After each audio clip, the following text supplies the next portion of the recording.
10절 말씀을 함께 보도록 하겠습니다. 신약 성경 마가복음 10장 9절 10절입니다. 우리 다 같이 한 목소리로 합독해서 봉독하도록 하겠습니다. 마가복음 10장 9절부터 함께 읽겠습니다. 그러므로 하나님이 짝지어 주신 것을 사람이 나누지 못할지니라 하시더라. 집에서 제자들이 다시 이 일을 물으니. 아멘. 오늘 말씀을 가지고 하나님이 짝지어 주신 것이란 제목으로 하나님 말씀을 함께 나누기를 소망합니다. 인디안 추정에 그 딸에 관한 교육 이야기가 있죠. 인디안 추장은 딸이 앞으로 결혼을 하게 될 것을 대비해서 교육을 시킬 때에 그 딸을 큰 옥수수 밭으로 데리고 나갑니다. 그리고 딸에게 이렇게 지시하죠. 너는 이 옥수수밭 처음부터 끝까지 앞으로만 전진하면서 내가 보기에 가장 튼실하고 마음에 들고 적당하고 큰 옥수수를 선별을 해라.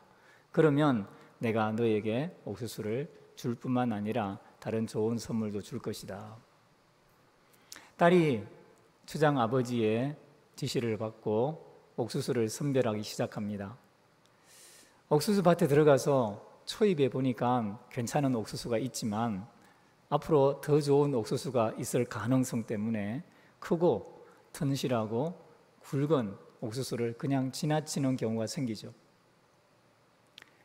밭을 더 깊숙이 들어가고 끝을 향해 가면 갈수록 딸의 마음에는 이런저런 갈등이 생기기 시작합니다. 그때 보았던 그 옥수수가 제일 좋았는데 왜 더 좋은 옥수수가 나타나지 않지?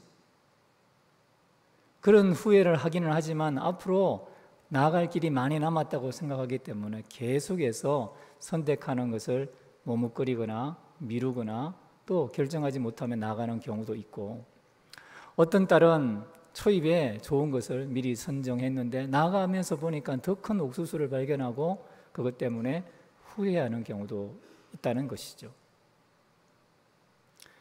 여러분, 이 딸들이 옥수수를 선택하는 과정을 통해서 결혼이란 것이, 어떤 배우자를 선택해서 결혼을 한다는 것이 이런 것일 수 있구나.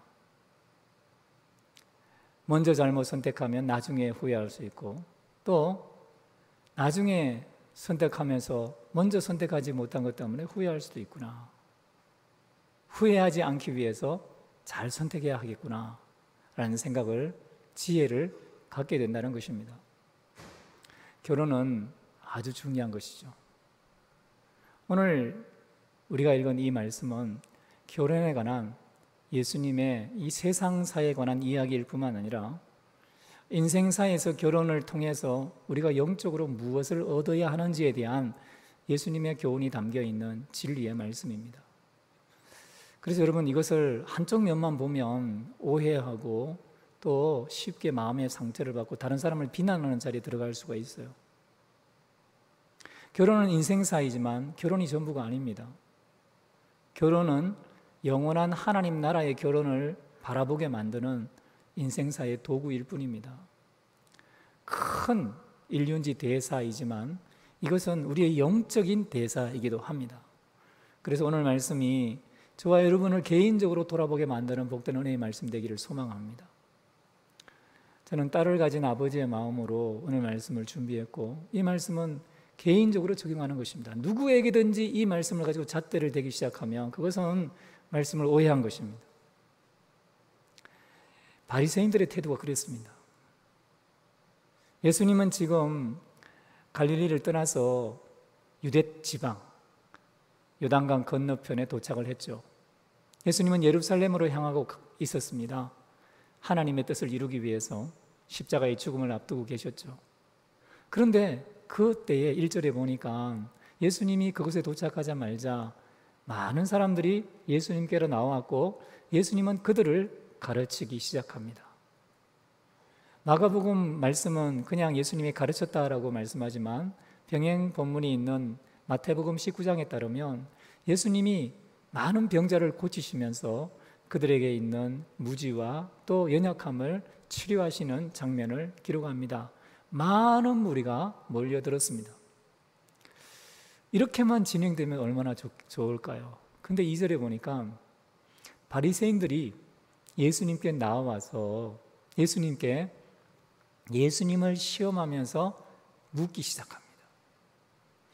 여기 예수님이 도착한 지역은 헤롯 안디바스라고 하는 헤롯 대왕의 10명의 아들 중에 세 번째 아들이 다스리는 지역으로 많은 성경학자들이 추정합니다. 거기에 베레아 지역에 예수님이 도착하신 것 같습니다. 그리고 바리새인들이 예수님께 나온 이유를 이제 마가는 그 첫 번째 예수님이 어디에 도착했다라는 그 장소를 설명하면서 지리를 설명하면서 힌트를 줍니다. 여러분, 여기서 헤롯 안디바스가 다스리는 지역이라는 것이 참 중요하죠. 왜냐하면 마가복음 6장에 따르면 헤롯은 세례 요한의 목을 베어버렸습니다. 그 이유가 무엇입니까? 자기가 헤로디아와 결혼한 것을 그 형제 빌립의 아내를 취한 것, 그리고 근친상간을 한 것을 헤롯이 잘못했다라고 지적했기 때문이죠. 예수님은 바로 그러한 지역에 와서 지금 바리새인들의 시험을 받게 되는데, 바리새인들이 예수님께 던진 질문이 뭡니까? 어떤 사람이 이혼정서를 써주고 이혼하는 것이 옳습니까? 라는 것입니다. 거기에 그 이야기를 듣고 있던 수많은 군중들이 당장 누구를 생각할까요? 이거 잘못 말했다가는 세례 요한처럼 감옥에 갇히든지 최소한, 아니면 목베어 죽임을 당할 수 있는 그런 뜨거운 감자인데, 이 뜨거운 감자를 헤롯의 그 미움을 받도록 하기 위해서 이 바리새인들이 예수님께 질문을 던지는구나. 여러분, 그런 면에서 바리새인들은 예수님의 인기가 식기를 바랐습니다. 8개월 정도 예수님이 먼 지방을 여행하면서 이 유대 지방을 떠나 있었기 때문에 바리새인들도 그때 동안에는 예수님을 건드리지 않았어요. 왜냐하면 대중들의 인기란 것은 금방 식을 것이라고 생각을 했기 때문이죠. 근데 예수님이 8개월 지나고 나서 다시 여기 유대 지방에 들어왔는데 여전히 인기가 식지 않고 있습니다. 능력도 그대로 나타납니다. 그러니까 어떻게든 예수를 잡아서 죽이려고 모의했던 그 살해 동기를 가지고 예수님을 올무에 걸리게 만들어야 하는 것이죠. 이스라엘 나라의 종교 지도자들, 하나님의 율법의 말씀을 철두철미하게 암송하고 금식하고 11조를 드리고, 그리고 하나님 앞에 하루에 5번 기도한다고 하는 이 바리새인들의 마음에 그 숨은 동기는 이 좋은 예수님의 가르침을 듣고자 하는 것이 아니라 나쁜 의도인 거죠. 예수님을 어떻게든 올무에 걸리게 만들어서 예수님의 인기를 추락하게 만들고 예수님을 마지막 죽음으로까지 몰아가겠다는 의도가 숨겨져 있는 것입니다. 여러분, 그런 면에서 오늘 우리는 말씀을 통해서 예수님이 대답하신 이 내용이 실제로는 예수님을 죽음에 넘겨지게 만들 수 있는 아주 중요한 문제에 대한 답이고, 이것은 또한 바리새인들의 그 완고하고 타락한 마음에 대한 예수님의 가르침일 뿐만 아니라 경고이라는 사실을 기억하며 우리 자신을 돌아볼 줄 알아야 합니다. 잠언 24장 말씀을 우리 교회가 교육부 주관으로 경북노회에서 한 것을 통해 암송한 적이 있지 않습니까? 거기에서 하나님이 무엇이라고 말씀합니까? 악한 자여, 의인의 집을 엿보지 말고 또 그 초소를 헐지 말라는 거예요. 의인은 7번 넘어져도 다시 일어나리니와 악인은 재앙으로 말미암아 멸망당하는 거예요. 살육을 당하게 된 자를 건져주지 아니하려고 하지 말고 끌려가는 자를 건져주라는 거예요.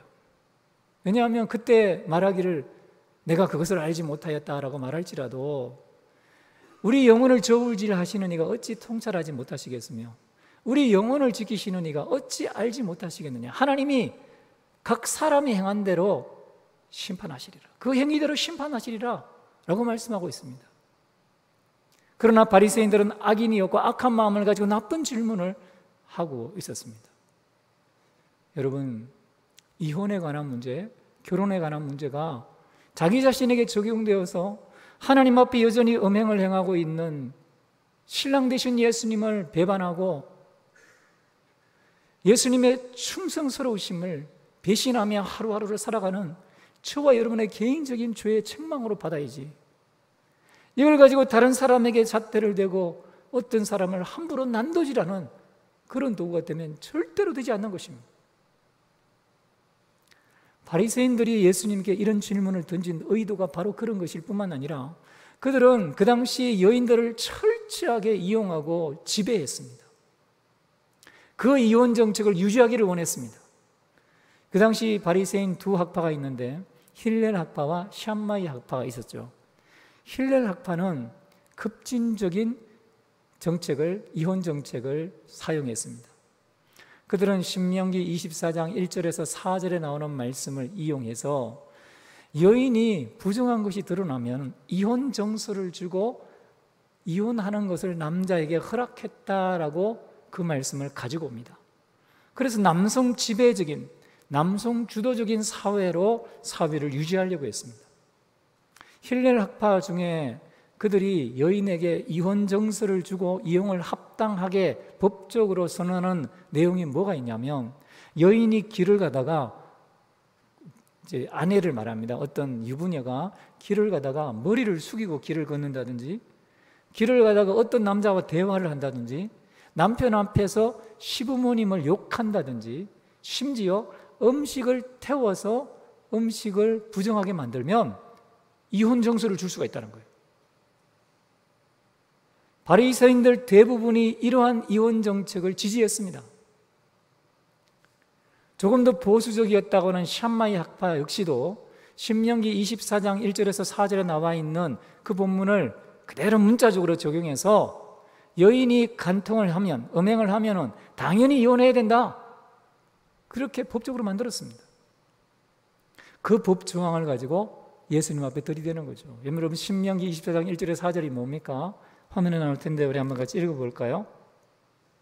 같이 읽어보겠습니다. 시작.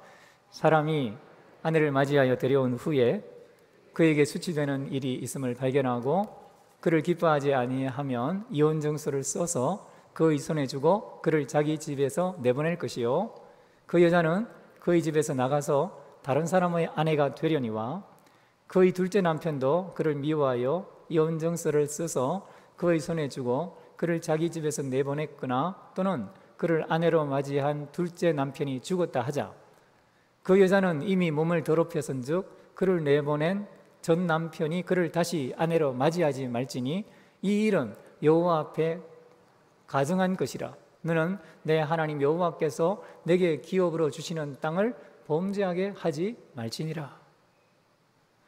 여러분, 예수님이 이 말씀을 재해석하기 시작합니다. 바리새인들 학파 랍비들은 아무리 학자에 훌륭한 사람들이었지만 이 남성 지배적인 구도 속에서 여성을 지배하려고 하는 그 욕망 내려놓지 않았죠. 그런데 예수님이 신명기 24장 이 말씀을 다시 가지고 와서 모세가 너희에게 뭐라고 말하더냐? 라고 할 때 이혼 정서를 써서 이혼하는 걸 허락했습니다. 가늠했으면 라고 대답을 하자, 예수님은 이 말씀을 다시 성경으로 해석하기 시작합니다. 예수님이 제시한 말씀이 6절에서 8절까지 나와 있죠. 그 말씀이 뭡니까? 예수님은 창세기 1장 27절 말씀과 그리고 창세기 2장 24절 말씀을 가지고 오신 거예요. 자, 6절부터 8절까지 우리 읽지 않았지만 오늘 성경 내용에 나와 있는 본문에 예수님은 뭐라고 말씀하고 계십니까? 6절에 뭐라고 말씀하시죠? 창조 때부터 사람을 남자와 여자로 지으셨으니 이러므로 사람이 그 부모를 떠나서 그 둘이 한 몸이 될지니라. 이러한 적 이제 둘이 아니요 한 몸이니 그러므로 하나님이 짝지어 주신 것을 이제 사람이 나누지 못할 것이니라. 그렇게 말씀하고 있는 거예요. 여러분, 예수님이 제시하신 결혼의 원리가 나와 있죠. 결혼은 한 남자와 한 여자를 만드신 하나님의 창조 원리로부터 시작합니다. 하나님은 남성과 여자를 독립된 인격체로 만드셨습니다. 따로 만드셨죠. 두 몸입니다. 원래는 결혼하기 전에는, 창조 때에는 두 몸이었습니다. 그런데 7절에 보니까 이러므로 사람이 그 부모를 떠납니다. 그 부모를 떠난다는 것도 역시 헬라어 본문에 보면 남자 부모, 남자 아버지, 여자 어머니를 말하죠. 각각 다른 성을 가진 남자와 여자 아내와 남편 사이에서 태어난 그 아들 또는 딸이 부모를 떠나는 거예요. 그리고 그 둘이 한 몸이 됩니다. 남성, 여성이 결혼해서 한 가정을 이루고 한 몸이 되는 거죠. 여기에 예수님이 생각하시는 결혼, 예수님 말씀하시는 결혼의 원리가 담겨 있는 거죠. 한 남성과 한 여성이 결혼하는 거예요. 그래서 한 가정을 이루는 겁니다. 또한 여기에는 한 남성과 한 여성이 결혼하면서 부모를 떠난다는 원리가 들어가 있습니다. 많은 사람들이 한쪽 면만 생각하면 출애굽기 20장에 나와 있는 10계명을 볼 때에 부모에게 순종하는 것이 사람들에게 주어진 가장 큰 계명이다, 제일 먼저 나온 계명이니까 제일 큰 계명이다라고 오해하기 쉽습니다. 계명은 모두가 다 똑같죠. 하나님을 사랑하고 이웃을 사랑하는 것이 율법의 핵심입니다. 그런데 그렇다면 이 부모를 공경하라고 하는 말씀과 오늘 예수님이 말씀하고 있는 창세기를 인용한 그 부모를 떠나 아내와 한 몸을 이루는 것, 남자가 부모를 떠나야 하는 거죠. 떠난다는 것은 정신적, 육체적 독립을 의미합니다. 그러니까 부모를 공경하는 것과 부모를 떠나서 한 가정을 이루는 것 사이에 서로 충돌이 일어나면, 그렇게 되면 안 되지만 그런 경우에 가정을 이루는 것을 중요하게 보는 창세기 말씀과 이 출애굽기 말씀이 어느 것이 더 비중이 있느냐? 결혼 생활을 중심으로 볼 때는 예수님은 창세기 말씀을 더 비중 있게 다루고 계신다는 거죠. 그것이 성경에서 예수님이 지금 보여주고 계신 부분입니다. 우리는 둘 다를 놓치지 않기 위해 최선을 다해야 하지만, 둘 다의 말씀에 순종해야 하지만, 그러나 결혼 생활과 관련해서 예수님의 비중을 유념해서 본문을 살펴야 하는 것입니다. 여러분, 예수님은 결혼을 이렇게 소중하게 말씀하신 이유가 뭘까요?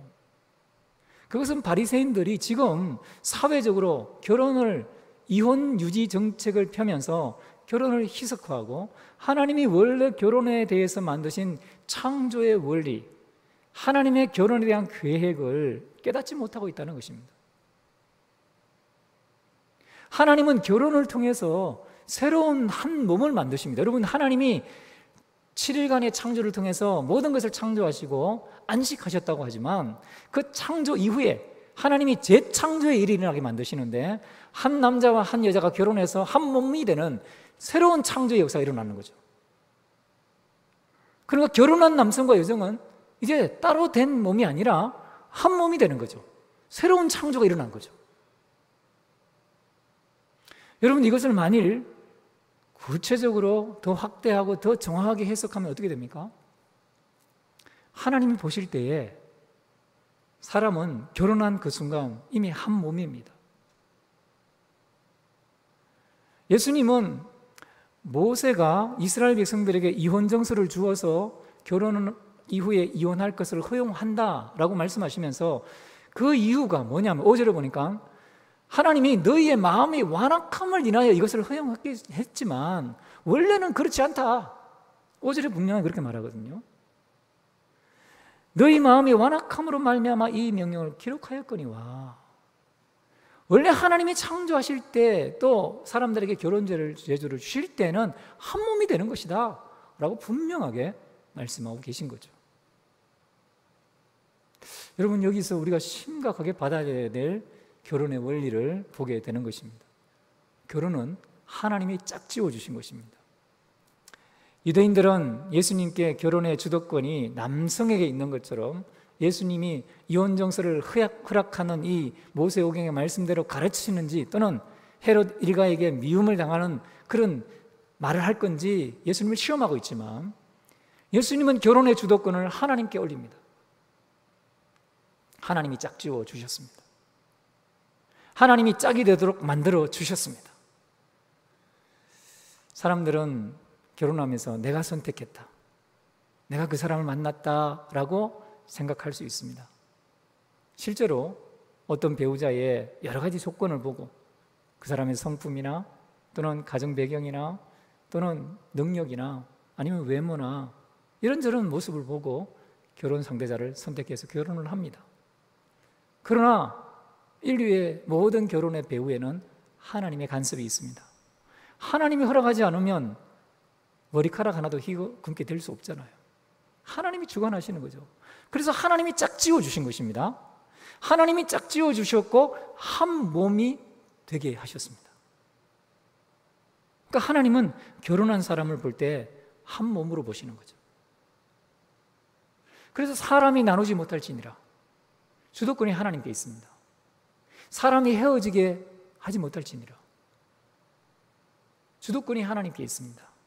그래서 결혼한 사람은 하나님 앞에 완악한 마음을 품지 않아야 합니다. 배우자에 관해서 배우자가 어떠한 잘못과 실수와 연약과 나와 다른 면들이 발견되고 내 마음을 아프게 하고 힘들게 할지라도 짝지어 주신 분이 하나님이시기 때문에 사람이 나누지 못할지니라라고 하는 이 결혼 원리가 적용이 되는 것입니다. 바리새인들은 예수님께 이혼하는 게 성경에 있는 말 아닙니까? 이혼해도 되지 않습니까? 라고 물었지만 이 말씀을 근거로 해서 볼 때 예수님은 이혼은 사람의 마음이 완악해진 결과로 나타나는 것인데 그때라도 나는 여성들이 인권이 보호받기를 원한다 라고 해서 어쩔 수 없는 허용으로 이혼 정서를 주셨다는 것입니다. 마치 이스라엘 백성들이 하나님을 왕으로 모시고 가나안 땅에 살아야 했습니다. 주변 민족들이 왕을 구하는 것처럼 왕을 구하면 안 되었죠. 하나님 그걸 모세를 통해 말씀을 해주셨습니다. 그런데 이스라엘 백성들이 주변에 사람들이 왕이 있는 것을 보고 우리에게도 왕을 달라 사무엘에게 요청합니다. 사무엘이 하나님의 말씀을 알기 때문에 이스라엘 백성들의 이 완악한 마음을 하나님 앞에 아뢰면서 하나님 이거 꼭 해야 됩니까? 말씀할 때에 하나님이 사무엘에게 허락해라, 어쩔 수 없이 허용하는 거죠. 그러니까 이것은 최소한의 안정장치입니다. 여성들이 약자로 지배받는 구조 속에서 여성들을 지키기 위한 안전장치예요. 근데 이걸 이용해서 이혼을 합당화하고 이혼을 자유분방하게 실행하려는 이러한 바리새인들의 질문에 대해서 예수님은 원래 하나님이 결혼을 계획하신 의도가 그게 아니다 라고 말씀하는 겁니다. 그리고 제자들이 예수님과 함께 있을 때 물었습니다. 그러자 예수님은 11절 12절 말씀에 다시 이것을 분명하게 제자들에게 알려주셨죠. 11절 12절에 뭐라고 되어 있습니까? 이러시되 누구든지 그 아내를 버리고 다른 데에 장가든 자는 본처에게 간음을 행하며 또 아내가 남편을 버리고 다른 데로 시집가면 간음을 행함이니라. 결혼한 남성과 여성이 남성 주도적인 사회에서든 여성 주도적인 사회 구조에서든 그 배우자를 버리고 다른 데 장가를 가든 시집을 가면 본처나 본 남편에게 간통죄를 짓는 것과 똑같다라고 예수님이 말씀하고 계십니다. 여러분 이것은 얼마나 큰 죄다라고 예수님이 지금 선언하는 것일까요? 그러니까 인간 사회에서 이런 일들이 비일비재하게 일어날 때에 하나님의 마음이 아픈 겁니다. 예수님의 마음이 아픈 거죠. 이 말씀을 하시면서 예수님은 바리새인들의 그 완악함을 회개하기를 원했지 이 말씀을 가지고 다른 사람을 힐난하거나 비난하려는 의도는 아니시다는 것을 명심해서 이 말씀을 보아야 합니다. 왜냐하면 예수님이 가늠한 여인을 만났습니다. 사마리아성 수가성에서 남편이 다섯이 있었고 지금도 그 남편이 아닌 남자가 남편이 아닌 여성이 있었죠. 그 남편이 아닌 여인을 만나서 예수님이 무엇을 하십니까? 그녀에게 생수를 주시는 거예요. 내가 목마르다. 내가 주는 물을 마시는 사람은 영원히 목마르지 아니하다. 메시아이신 예수님을 소개하고 그 여인에게 생수가 되어 주십니다. 구약 성경 호세아서를 보십시오. 가늠한 이스라엘 백성들을 대표하는 가늠한 여인을 호세아는 그 고매를 아내로 맞이합니다. 하나님의 마음입니다. 여러분 우리는 이혼에 대해서 결혼에 대해서 다른 사람에게 이렇게 저렇게 말할 그러한 자격이 없는 면이 많아요. 예수님보다 더 사랑하는 것이 때로 얼마나 많습니까? 돈이, 쾌락이, 육체의 정욕이, 내 자존심이. 마치 바리새인들처럼 그렇게 우리에게 작용할 때가 얼마나 많습니까? 그때마다 예수님 우리를 보시면서, 영적 간음의 현장에 있는 우리를 보시면서 그래도 신실하게, 충실하게 우리의 남편이 되시고 혼인잔치를 준비하시고 새하늘과 새 땅을 마련하시고 거룩한 성을 준비하시고 그곳에 우리를 모셔가기 위해서 우리에게 은혜를 베풀고 계신 거예요. 사랑하는 성도 여러분, 가정마다, 집집마다 돌아보면 결혼에 어려움을 겪는 가정이 많이 있습니다. 법적으로는 이혼하지 않았지만 심리적 이혼 상태에 있는 가정도 참 많습니다. 이혼의 그 아픈 상처를 가지고 어떻게든 다시 회복해서 살아보려고 애쓰는 가족들을 봅니다. 그러면서 여러분, 우리가 뭘 생각해야 될까요? 아, 나는 다른 사람보다 더 낫다고요? 정말 그럴까요? 주님이 보실 때 신명기 24장에 나와 있듯이 첫째 남편을 버리고 다른 남자에게 간 사람이 첫째 남편에게 다시 돌아가면 땅을 더럽게 만드는 이러한 이 더러워지는 이런 상황에 대해서 우리가 영적으로 얼마나 깨끗할까요? 주님이 보실 때 우리는 과연 순결하고 정결한 신부라고 말할 수 있습니까?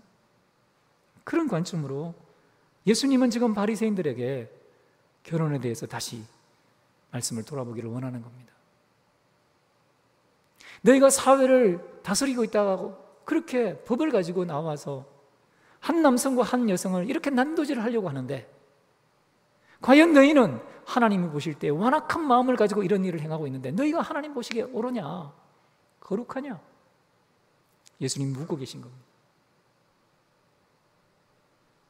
성도 여러분, 우리가 주의 말씀 앞에 서기를 소망합니다. 말씀을 한번 정리해 보죠. 화면에 나올 텐데요. 예수님은 결혼에 대해서 우리에게 이런 요구를 하고 계신 겁니다. 영적인 결혼입니다. 예수님이 말씀하신 결혼이 뭡니까?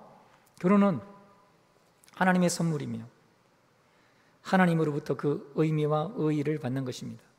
하나님의 결혼 계획은 모든 인간 중에서 배타적이고 유일한 것입니다. 하나님은 결혼을 영원한 한 몸으로 보십니다. 예수님은 우리가 타락한 세상에 살고 마음이 굳어있기 때문에 이혼한다라고 선언하고 계십니다. 그러나 성경에 근거한 이혼을 하는 사람에게 때때로 이러한 이혼이 허용되긴 하지만 이혼은 절대로 필요한 것은 아니다라고 보십니다. 필요악이라고 보십니다. 법적 이혼 정서를 주는 것도 그와 같다고 보시죠. 그리고 성서적인 성경적인 이유 없이 친구와 이혼하고 다른 사람과 재혼하는 것은 간통죄를 범하는 것일 수 있다라고 예수님은 분명하게 말씀하십니다. 여러분, 여기서 우리가 이 말씀을 그냥 육체적인 관점에서, 인생사의 관점에서 이해하는 것이 아니라 영적인 관점으로 다시 재해석하며 우리 자신을 돌아보기를 주의 이름으로 축원합니다. 우리는 주님과 이런 결혼 관계에 있습니까? 그리고 우리 주변에 있는 사람들을 인생사회뿐만 아니라 영적인 면에서 이렇게 다시 바라보아야 합니다. 우리가 잊지 말아야 할 중요한 복음의 내용입니다. 간통 또는 이혼의 죄가 발생한 경우 간통죄를 뉘우치고 고백하는 사람에게 용서가 가능하다는 것입니다. 우리가 용서받는 것처럼 육체적인 간음을 행하는 사람도 용서받는 거예요. 우리가 성경을 초월한 결혼 생활을 한다든지 성경을 벗어나려고 시도해서는 안 된다는 것입니다. 간통죄에 대해서 용서를 구한 다음 열심히 하나님을 찬양하고 결혼한 친구에게 축복이 되어야 할 것입니다. 또한 교회에서 우리는 이혼한 사람들의 수치심과 오명을 없애면서 결혼의 가치와 존엄성을 영적으로 강조해야 합니다. 우리는 복종의 부름과 연민의 눈물을 쏟고 한 사람 한 사람 우리 자신을 대하고 복음으로 하나님의 사람을 만들어야 하는 것이죠. 우리는 이혼이 많은 다른 죄들보다 훨씬 더 상처가 되고 파괴적인 죄라는 것을 인정할 수밖에 없습니다. 예방이 치료보다 훨씬 중요합니다. 말씀을 가르치고 순종하도록 자녀들에게 이제 본을 보여야 합니다. 미혼 남녀들이 혼인하기 전에 결혼에 대해서 많이 상담받을 필요가 여기에 있는 것입니다. 여러분, 이것은 예수님에게도 뜨거운 감자였지만 오늘날 이 말씀을 접하고 가르치는 모든 사람에게 뜨거운 감자입니다. 여기서 누구를 향한 판단의 잣대를 위해서 주신 말씀이 아니어야 합니다. 우리 개인이 나 자신을 돌아보고, 나는 지금 영적으로 하나님 앞에 결혼을 예정한 약혼한 상태에서 과연 순결한가? 과연 간음하고 있지는 않은가? 하나님 보실 때 더 순결하게 자신을 드리고 영원한 천국에서 신랑 되신 예수님과 혼인잔치를 베풀고 충성스러우신 예수님을 높이고 함께 영원한 행복을 누리는 복된 은혜가 있어야 될 줄로 믿습니다. 우리 함께 기도하겠습니다.